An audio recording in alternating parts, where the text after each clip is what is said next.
మేడ్చల్ జిల్లా కీసర మండల కేంద్రంలోని సబ్ రిజిస్ట్రార్ కార్యాలయంలో డాక్యుమెంట్ రైటర్ల నిరసన వ్యక్తం చేశారు. తెలంగాణ రాష్ట్ర ప్రభుత్వం ఇక రిజిస్ట్రేషన్ పద్ధతిని మార్చి స్లాట్ బుకింగ్ సిస్టమ్ ని ప్రవేశపెడుతున్న నేపథ్యంలో రాష్ట్ర వ్యాప్తంగా ఉన్న 144 సబ్ రిజిస్ట్రార్ కార్యాలయాల్లో పనిచేస్తున్న దాదాపు 30,000 మంది డాక్యుమెంట్ రైటర్లు రోడ్డున పడతారని, ఈ స్లాట్ బుకింగ్ పద్ధతిని ప్రభుత్వం ఉపసంహరించుకోవాలని కీసర సబ్ రిజిస్ట్రార్ కార్యాలయం వద్ద డాక్యుమెంట్ రైటర్లు ప్లకార్డులు పట్టుకుని కార్యాలయం ముందు ధర్నాకు దిగారు.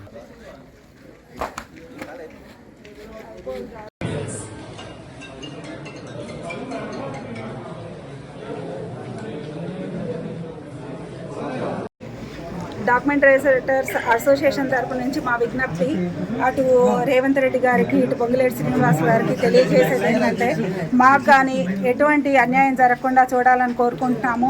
స్లాట్ పద్ధతి మేము వద్దు అనడానికి కారణం ఏంటంటే, నిరుద్యోగులు పెరుగుతారు అన్నది ఒకటే ఉద్దేశము.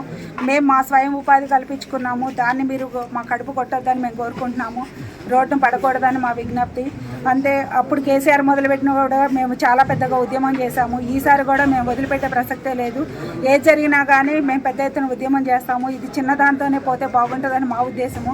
కాదు, పెద్దదయ్యేంత వరకు మీరు చూస్తామంటే మేము కూడా రెడీగా ఉన్నాము. ఈరోజు కీసరా డాక్యుమెంట్ రైటర్ అసోసియేషన్ తరఫున మేము నిరసన వ్యక్తం చేస్తున్నాము. ఎందువలన అంటే, ఈ స్లాట్ పద్ధతి పెట్టడం వలన మా బతుకులన్నీ రోడ్డు మీద పడుతున్నాయి. కాబట్టి మేము నిరసన వ్యక్తం చేసుకుంటూ మేము గత 20-30 సంవత్సరాలతో దీని మీద ఆధారపడి ఉన్నాము. ఈ స్లాట్ పద్ధతి వల్ల పబ్లిక్కి చాలా ఇబ్బంది అవుతుంది, మరియు డైరెక్ట్గా పబ్లిక్ వచ్చి డాక్యుమెంట్ చేసుకోనికి అవకాశం ఉంటుంది. కాబట్టి మాకు లైసెన్స్ ఇచ్చి మేము గవర్నమెంట్ని రిక్వెస్ట్ చేస్తున్నాము.